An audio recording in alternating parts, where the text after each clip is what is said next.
Fala pessoal, tudo bom? Iniciando aqui mais uma aula sobre direito penal para a segunda fase aí do exame da ordem. Na primeira nós vimos as questões introdutórias aí com relação ao edital, né? O que a banca, a FGV, vai cobrar aí na prova do OAB, para que vocês fiquem atentos e não incorram em nenhum erro lá que possa ser eliminado ou zerado.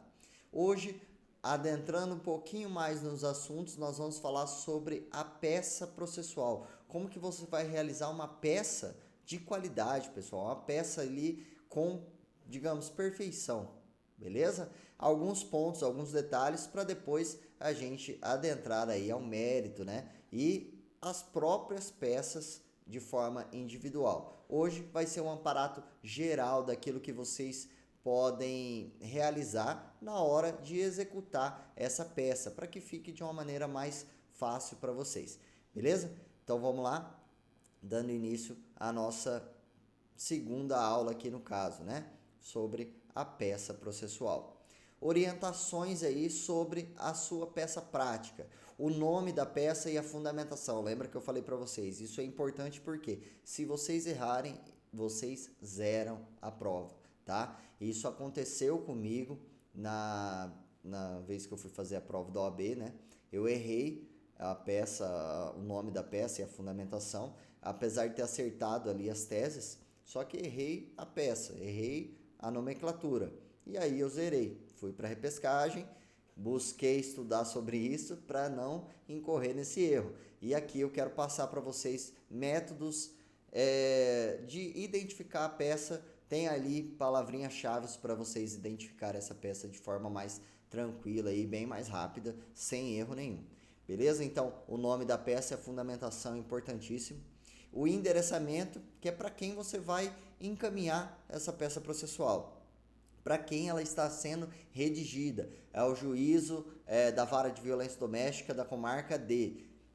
Tudo isso vai ter informação lá na própria questão para você analisar, beleza? Aí você separa, a gente vai ver como que a gente pode separar isso, né? Fez ali, tá lendo a questão, já grifa ali para quem que ela vai ser endereçada, para na hora que você for passar aí para o caderno de resposta, você já tenha ali essa informação muito mais fácil, tá? E na prática nós vamos fazer isso, tá, pessoal? Vocês vão ver que vai ficar bem tranquilo. A qualificação, como eu falei para vocês, a maioria das vezes no direito penal, a pessoa, o indivíduo já está qualificado porque já tem processo, tá? Mas aí, se não tiver a qualificação, você coloca, né, fulano de tal, brasileiro, solteiro, devidamente inscrito no CPF 3 pontinhos, RG 3 pontinhos, residente domiciliado na rua tal 3 pontinhos, tá? Mas geralmente aí eles trazem essa informação. Aí não traz informação propriamente dita na questão, mas como já tem o processo, ele já foi identificado. Então já sabem quem é o seu cliente, já tem a qualificação dele. Então você coloca só o nome dele, já devidamente qualificado nos autos. Como que funciona a estrutura da peça, tá? O que é a estrutura da peça? O esqueleto da peça. Endereçamento, aí a qualificação, né? Nós temos o fundamento legal, porque você coloca a qualificação e aí você diz qual peça que você está interpondo, beleza? E aí coloca o fundamento. Quando eu falo fundamento, repetindo, é o artigo, o nome e o artigo da peça. E aí você já vai para os fatos aí do direito do pedido, beleza? Aqui no caso, eu dei um exemplo do delito de tráfico de drogas, né?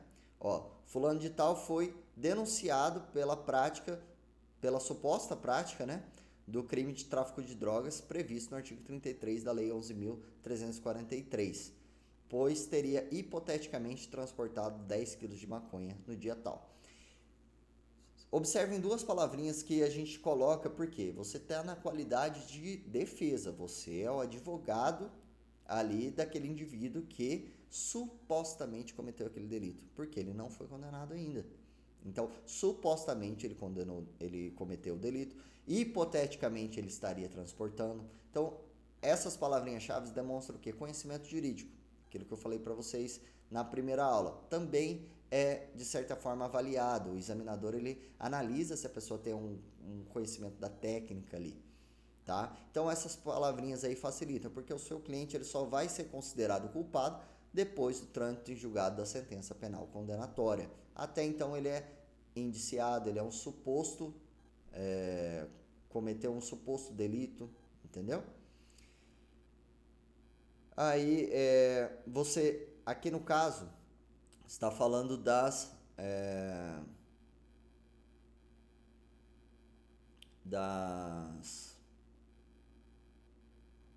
dos memoriais, né? Para apresentação das alegações finais.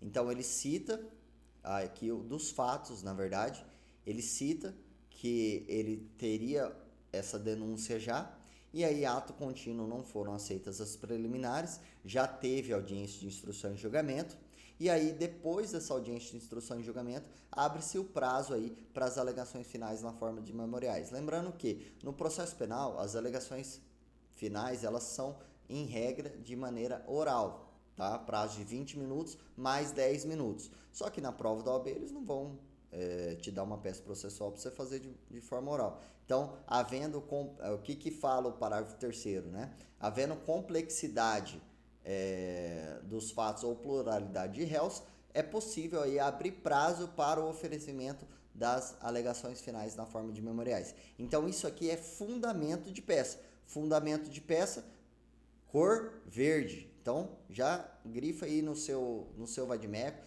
Lembra que todas as aulas você tem que estudar ali com o vadimeco. Esquece o Google, esquece essas pesquisas automáticas aí, enfim, pelo celular ou computador. Tudo pelo vadimeco, tá? O vadimeco é o que você vai dormir, acordar com ele, estudar de cabo a rabo. Beleza? Então, olha lá, já grifa o 403, parágrafo 3º, que é o artigo aí da fundamentação para os memoriais, no caso, que é no caso do exemplo, né? Mas como nós já estamos estudando aqui, vocês já vão marcando. Então, esses seriam os fatos. E aí, no direito, o que você vai falar nos direitos? No direito, você entra nas teses. Aí, nas teses preliminares, se houverem, e nas teses de mérito. Beleza? E aí vai depender do que a questão trouxer para vocês. Feito as teses preliminares e as teses de mérito, no pedido. Pedido, pessoal, é quase que você repetir aquilo que você falou no direito. Repetir no seguinte sentido. Se você pediu absolvição, pede absolvição no pedido. Se você alegou a tese de prescrição, por exemplo, preliminar de prescrição, faz no pedido. Requer seja reconhecida a preliminar de prescrição. Entendeu? Então, coloca tudo no pedido. Tem que colocar tudo, pessoal. Letra A, B, C, D, E, F. Quantas teses você colocar ali no direito. Beleza? Quando coloca o nome da tese e o fundamento da tese. Tá? A maioria tem fundamento. Fundamento que é artigo. Então, aqui no caso do exemplo, eu pedi que o réu seja absolvido com base no princípio indúbio pro réu. Ou seja, na dúvida absolve. Isso se dá quando? Quando não tem provas. Então, se não tem provas, diante da ausência de provas, requer-se a absolvição do réu com base no artigo 386, inciso 5º do CPP, do Código de Processo Penal. E não abreviem, tá? Deixa tudo por extenso. E aí, requerendo ainda a confissão da atenuante aí, Isso aí é tese subsidiária, né? Subsidiárias. Se eu não me engano, é a cor azul, tá? Lá no nosso vadimeco pra gente marcar. Então, se vocês já estiverem aí, ou se quiser pausar o vídeo, já volta, já marca, já deixa tudo anotado. E lembrando, na hora de marcar, só coloca o marca-texto no artigo, tá? Só grifa o artigo para a hora que você abrir e o clips lá em cima para também na hora que você abrir você já identificar de maneira mais fácil. E aí o fechamento, o que é o fechamento? Nesse termos pede deferimento, porque você já fez todo o pedido, o mérito, o direito, o pedido embaixo, e aí você nesses termos pede o deferimento, local, data, advogado, OAB. Esse local, data geralmente vai trazer na questão, a data geralmente é a última data da interposição. Beleza? Então aqui eu trouxe para vocês mais ou menos o corpo aí de uma peça, né? Excelentíssimo senhor, você vê que nada tá abreviado, tá? Excelentíssimo senhor doutor juiz de direito titular da vara tal da comarca D do estado D. Isso aí a questão vai trazer para vocês. Fulano de tal, nacionalidade, estado civil, profissão, portador do documento de identidade, RG, residente e tal, por ser o advogado procuração anexa. Isso aí tem que ter, tá? Porque ele está te contratando, você está falando em nome do seu cliente. Então, fulano de tal que está requerendo ali, ou que está interpondo aquela peça. Mas você, na qualidade de advogado que está escrevendo. Então, por ser o advogado, procuração anexa, com escritório profissional na rua tal, vem respeitosamente a Vossa Excelência apresentar as alegações finais na forma de memoriais, com base no artigo tal. Ou seja, temos o endereçamento, a qualificação, a nomenclatura da peça e o artigo, a fundamentação dessa peça processual. E aí, nós vamos para onde? Para os fatos, direito e pedido. Beleza? Ó, que eu coloquei aqui para vocês. Vocês podem separar a petição, mas nunca numere, tá? Sempre coloca ou romano, ou letra A, B, ou deixa só do pedido, tá? Não precisa numerar. Vamos pro próximo, ó. Deu exemplo aqui, ó. Coloquei em número romano, tá vendo? Ali para vocês. Então, esse aqui seria um esqueleto de das alegações finais na forma de memoriais. Beleza? Foi essa peça, inclusive, que eu errei na época que eu fiz a OAB. Já tem aí uns 6 anos, né? Mas eu coloquei resposta à acusação e não alegações finais. Porque eu não me atentei que já havia sido a audiência, já teria a audiência. Então, se o réu já foi ouvido ou as testemunhas já foram ouvidas, já teve audiência. Se já teve audiência, próximo passo, alegações finais. A defesa, isso aqui eu vou mostrar para vocês hoje, tá? Que a gente tem aquela ordem cronológica de um processo ordinário, né? Ordinário e a regra, né? Porque aí tem as exceções também, mas a regra é a que prevalece. E aí eu vou mostrar para vocês como que a gente analisa para não ocorrer mais esse tipo de erro como aconteceu comigo na época aí. Beleza? Então, aí na hora dos fatos, pessoal, não perder muito tempo com os fatos, tá? É citar aquilo que está na questão, tá? De forma breve, sem esticar muito, porque tem gente que perde muito tempo ali nos fatos, e aí, onde vai pontuar mesmo, que é no direito, no pedido, ele não consegue escrever tudo. A pessoa não consegue escrever tudo. Então, assim, nos fatos você pontua o quê? De forma sucinta, o que aconteceu no processo, tá? Aqui, no caso, eu trouxe um exemplo aqui, ó, suposta prática do delito, e aí ele já foi designada a audiência, foram ouvidas as testemunhas e abriu o prazo para as alegações finais. Pronto, acabou. Entendeu? Se tiver algum fato, por exemplo, que você vai citar de uma prescrição, você coloca, por exemplo, recebeu a denúncia no dia tal e a data do fato foi tal. Então só coloca isso, a data do fato ocorrido no dia tal, do crime tal, porque você vai usar a prescrição da data do fato ao recebimento da denúncia para alegar nas alegações finais, entenderam? E aí você pode colocar isso nos fatos, tá? Mas não perca muito tempo nos fatos. E aí, no direito, tese preliminar e tese de mérito. É isso que você vai colocar. Como que eu oriento vocês a fazerem essa peça?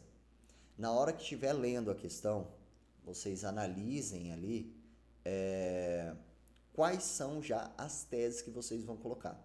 E coloca ou embaixo, né, como se fosse num rascunho ali na parte de baixo, ou ao lado, tá? Faz uma setinha ali e põe ao lado.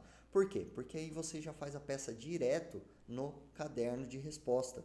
Você já entrega, você só olha ali qual que é. O endereçamento para a cidade tal. Tese que eu vou alegar aqui é tal, prescrição tal. Observa também o seguinte, não é sempre que você vai identificar as teses que elas vão ser colocadas na mesma ordem na peça. Por quê? Porque eu posso identificar uma preliminar de nulidade, por exemplo, lá embaixo, sendo a última que eu identifiquei. porque a questão me trouxe ela lá embaixo. Mas eu vou usar ela como tese preliminar, então tem que usar ela antes do mérito, tá? Ficou claro isso aqui para vocês? Então é o seguinte, ó, tem a questão, né? Ela vai te trazendo os exemplos. Quando você for fazendo, você já vai sublinhando ali e puxando uma setinha, pode ser para baixo ou ao lado. E coloca qual que é a tese, tá? Ah, tipicidade da conduta, ausência de provas, ausência de laudo, tudo isso você vai anotando o que é importante. E aí, no final, o que, que você pode fazer? Por que, que eu dou essas opções? Porque cada um tem um jeito também de escrever ou de achar que fica melhor para ele entender. Então, eu dou essas opções para vocês porque são opções que deixa mais fácil a prova ali na hora de resolver, tá? Então, você identifica, coloca do lado ou embaixo. Beleza? Não precisa rascunhar tudo, fazer todo o esqueleto, não precisa fazer isso. Você já vai passar ela direto para o caderno de resposta. Você só anota ali o que você precisa de informação. E aí você pode numerar. Número 1, número 2, essa que eu vou. Ou colocar em romano, né? Para não ocorrer de acabar numerando na resposta lá, no caderno de resposta. Coloca em romano 1, 2. Para quê? Para que você identifique qual que é a tese que você vai alegar primeiro. Beleza? E aí no direito é onde você vai alegar todas essas teses. No pedido, o que, que você faz? Pede absolvição com base no artigo tal. Pede a prescrição com base no artigo tal, por ausência de representação, por exemplo. E aí você fundamenta. Beleza? Mas tem que ter no pedido a tese, a nomenclatura, né, da tese e a fundamentação. Trouxe aqui algumas palavrinhas-chave, né, para vocês realizarem ali na hora da prova.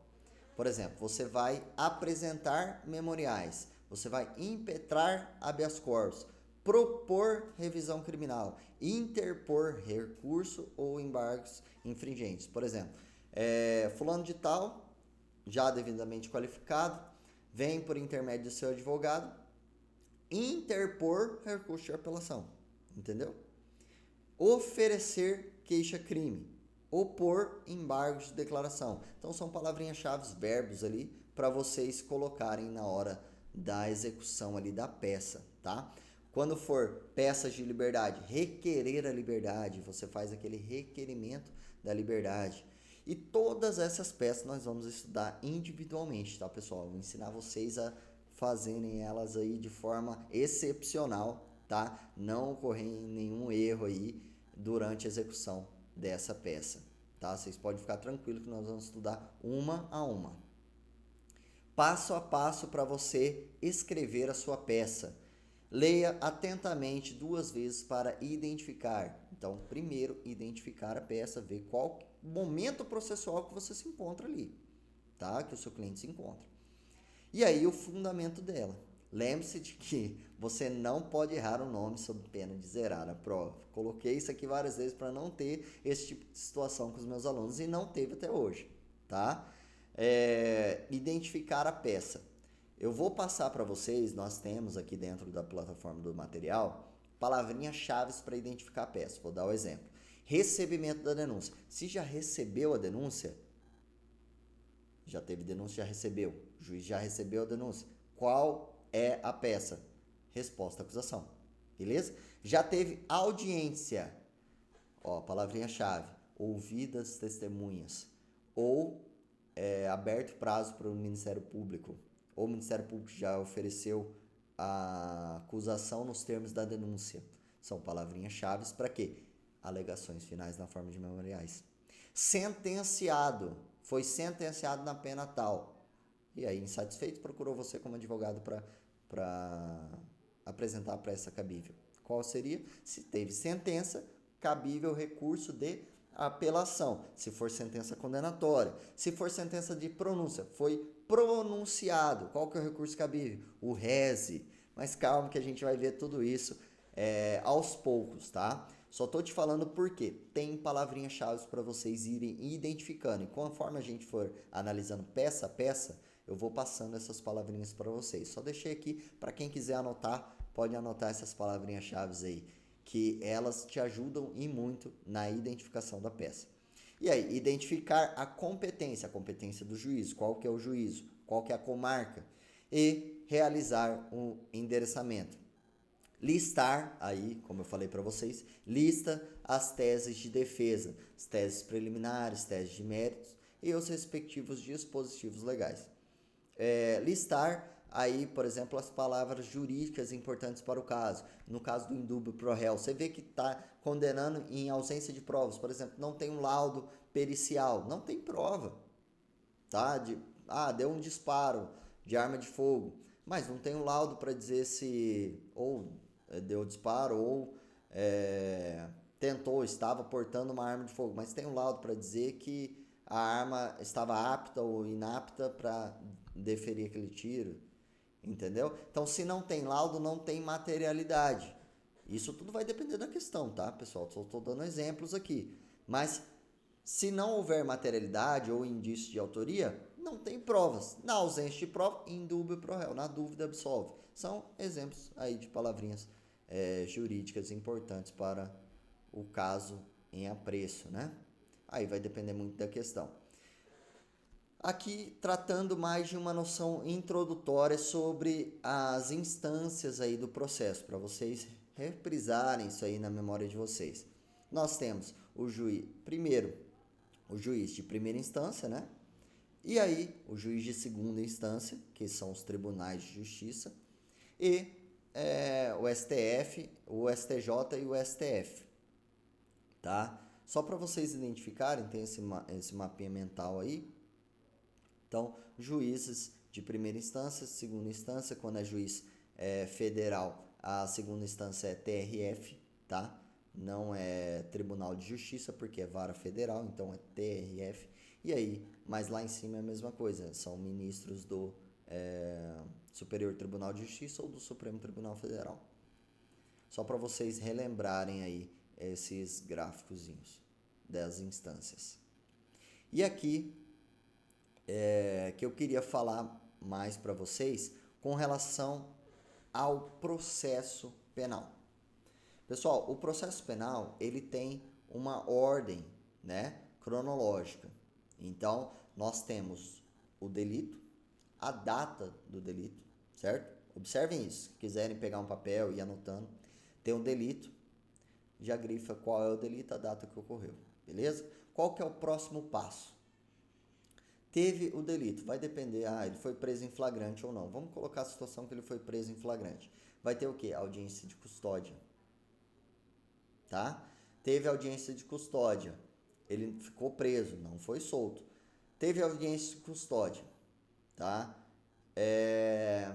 E ele ficou preso, ou seja, o juiz decretou a prisão preventiva dele. Acabou aí a fase processual, aí ele te contratou. O que você tem que fazer? Pedido de revogação da prisão preventiva. Entenderam? Por que eu estou falando essa linha? Porque cada passo dessa linha tem uma peça processual que a gente pode propor. Então vamos lá. Teve o delito, ele passou pela audiência de custódia, ficou preso. O advogado entrou, né, com pedido de revogação da prisão preventiva. O juiz indeferiu. O que o juiz faz? Aí o Ministério Público oferece a denúncia, ofereceu a denúncia, o juiz faz o quê? Ele recebe a denúncia.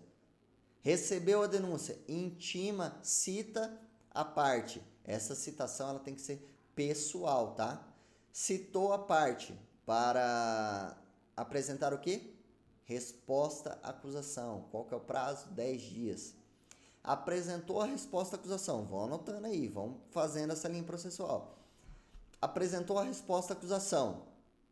Qual que é o próximo passo? O que você alega na resposta à acusação? A absolvição sumária e as teses preliminares. Porque para ter a denúncia tem que preencher os requisitos do artigo 44 do Código Penal. Então analisa lá, dá uma olhada, vê certinho ali se estão presentes os indícios de autoria e materialidade.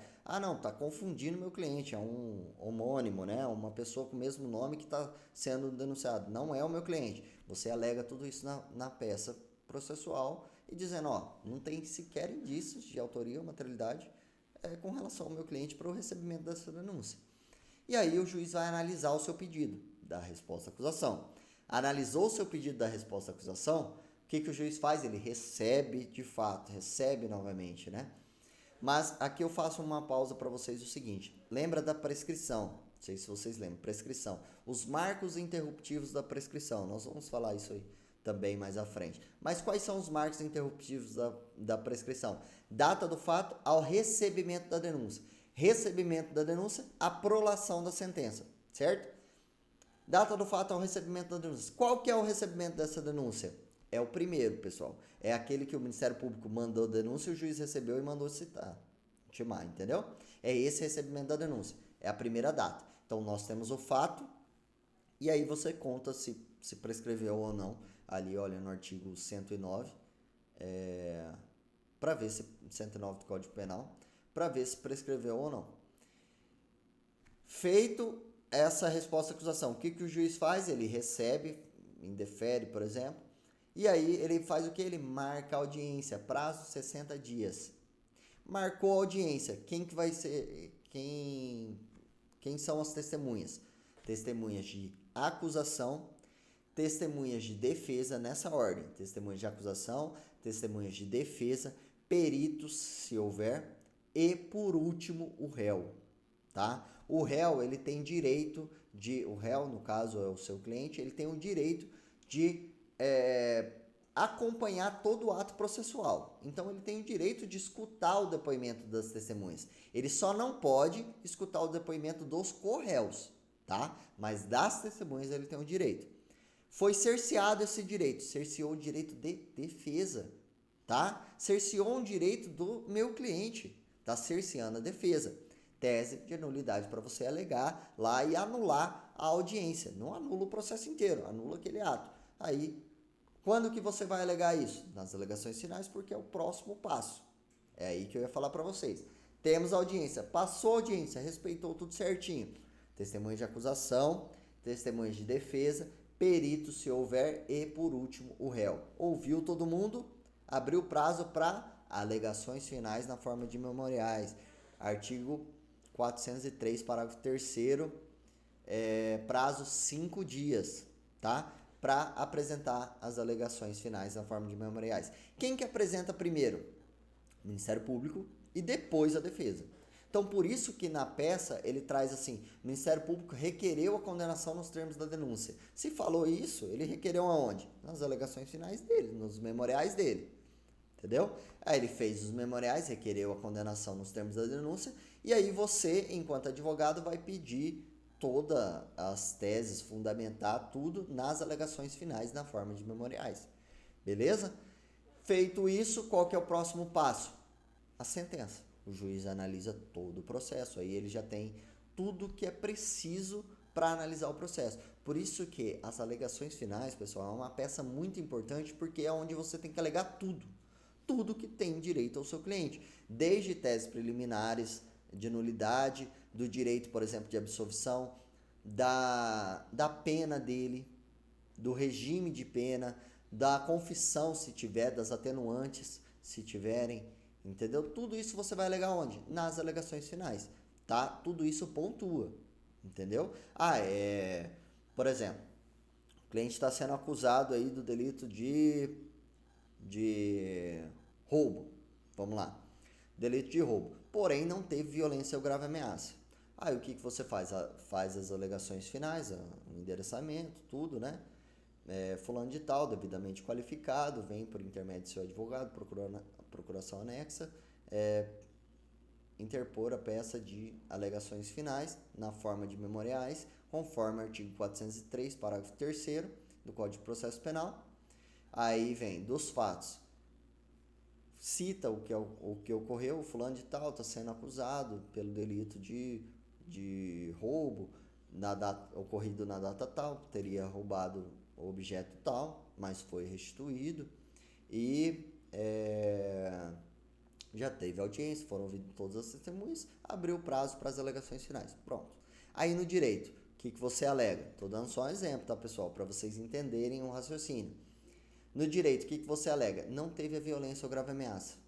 Então, a tipicidade da conduta, a elementar do tipo penal do roubo é a violência ou grave ameaça. Se olhar o artigo 157 do Código Penal, você observa que tem que haver a violência ou grave ameaça. Mas não houve, no exemplo está claro que não houve. Então você pede o quê? A desclassificação do roubo para o furto. Beleza? Aí você pede a desclassificação. Pediu a desclassificação, o furto, a pena é 1 a 4 anos. Então, se é 1 a 4 anos, você quer que seu cliente seja condenado o quê? No mínimo legal. E ainda assim que a pena dele seja substituída por penas restritivas de direito. A pena privativa de liberdade substituída por penas restritivas de direito. Pede o regime mais brando. Então, tudo isso tem que estar nas alegações finais, tá? É a peça processual que mais tem, na minha visão, é a que mais tem tese para se alegar. Alegações finais e apelação. Porque a apelação você já tem a condenação, já tem o delito, que é o próximo passo, você fez as alegações finais, apresentou as alegações finais. O juiz vai fazer o quê? Analisar tudo e sentenciar. Ou ele absolve ou ele condena. Beleza? Se for rito do tribunal do júri, mesmo procedimento. Só que o juiz, o que ele faz? Ele não condena, ele pronuncia. Quem condena ou absolve é o plenário do tribunal do júri. Tá? Então, assim, teve, no caso, a sentença condenatória. Recurso, apelação. Beleza? O que você vai alegar? Tudo que é direito do seu cliente. Tudo. Regime, nulidade, mérito, tudo na ordem, lógico. Mas tudo que for direito do seu cliente. Beleza? Agora, da pronúncia. Teve a pronúncia. Qual que é o recurso cabível? O rese. Eu estou adiantando aqui para vocês, mas nós vamos entrar em cada uma dessas peças, tá? Qual que é o recurso cabível? O rese. O que você vai pedir do rese? A ausência de provas, por exemplo, no indúbio pro réu. No indúbio pro réu não, você pede que a ausência de provas, que não há indícios, né, de que ele cometeu aquele delito, ou também a desclassificação, se foi um homicídio para lesão corporal seguida de morte, no caso, né? E aí você também pode pedir a desclassificação, porque aí gera o quê? Tira a competência do tribunal do júri e vai para a justiça comum. Entendeu? Isso pode ser pedido para que ele não seja pronunciado também, tá? Agora, ele já foi pronunciado, entrou com recurso, foi indeferido, o que vai acontecer? Vai ter, o recurso no caso era o rese, vai ter a decisão do plenário do tribunal do júri. Se teve uma decisão do plenário, o que acontece? É uma decisão o quê? Condenatória. Se é uma decisão condenatória, o cliente foi condenado pelo plenário. Recurso cabível, apelação. Entenderam? Então, se for sentença penal condenatória, o recurso cabível é apelação. E aí você alega o que for direito ali do seu cliente. Beleza? Então, seria mais ou menos isso. Hoje é uma aula assim para vocês fazerem um esqueleto e entenderem como funciona essa cobrança e execução da peça processual aí no exame da ordem, tá? Para facilitar aí para vocês. E aí, conforme a gente for estudando cada uma das peças, nós vamos analisar inciso por inciso, tese por tese, artigo por artigo, beleza? Então, assim, o curso processual, você tem que saber identificar qual o curso processual que o seu cliente se encontra. Ah, já teve audiência, então ele se encontra onde? Na fase ali das alegações finais. Ele está prestes a receber uma condenação. Não, ele já teve condenação. Já teve a condenação e já foi transitado em julgado, ou seja, ele já está no cumprimento da pena dele. Então, tudo isso você tem que analisar o processo. E essa ordem cronológica, pessoal, ela segue também os artigos, tá? Do Código Penal e do Código de Processo Penal.